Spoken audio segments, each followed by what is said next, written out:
So I'm a screenwriter and I write sketches and sitcoms and comedy dramas. And that's what, thank you for having me on the show. That's what I'm sort of trying to get off the ground to talk about. It's called the Square Hole Project, and it's about realising that there's millions of great comedy writers out there, but if you have ADD, it does actually hold you back from what's required of you is to structure your sitcom and your spec script.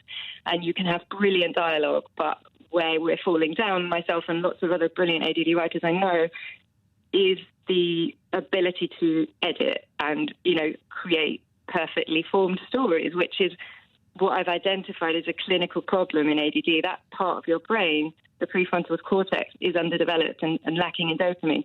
That's the part of the brain in charge of organising, prioritising, editing. So it's no surprise that we are all being told the same feedback.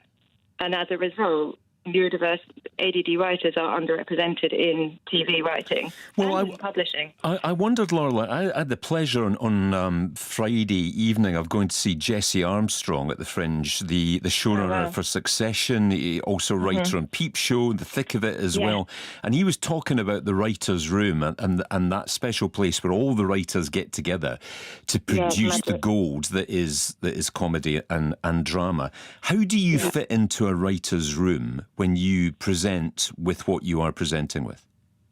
Well, this is my one of the pillars of the Square Hole initiative, is that we're saying Scarlett Hefford's an amazing writer that I've partnered up with. We were both picked to go on a development scheme funded by the BBC ironically called Square Pegs, which Mighty Bunny production company did. And we both were working on that, and we both found it challenging because she's an incredible writer, but what was my thread? What was the question? Yeah, writers.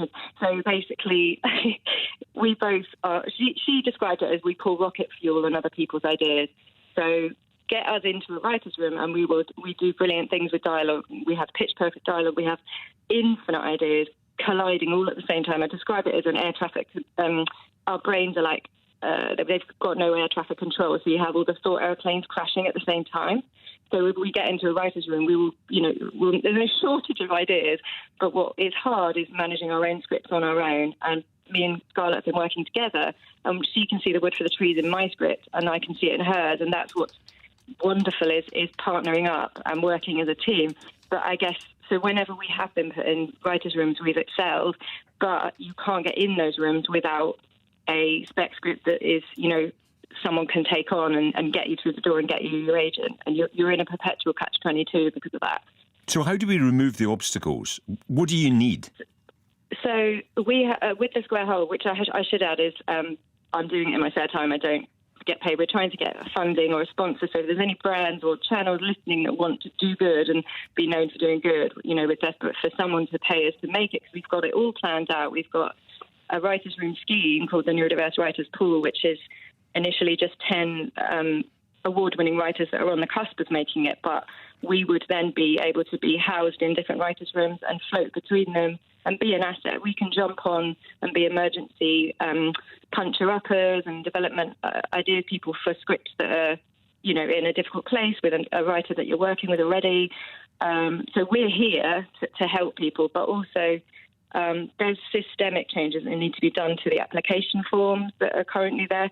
It's great that channels and production companies are starting schemes that say, we welcome applications from neurodiverse disabled writers. But as my doctor described it, that's a bit like saying, we welcome applications from you to walk up this 10-story building with one leg. They're not changing the process at all.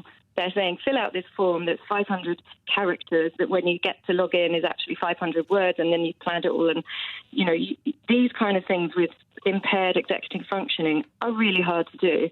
And as you've seen, it's very hard to stop me talking. So, we ramble because we're scared of taking things out. You take something out of your suitcase and it's the one thing you needed. You take something out of an email and a producer says, oh, we wanted something like this. And you're like, but I was trying to be concise. So there's little changes that need to be made, and we've thought all those changes out. They just need to be kind of taken on board. And, we've got all the measures there. It's just, we need people to support us to do it.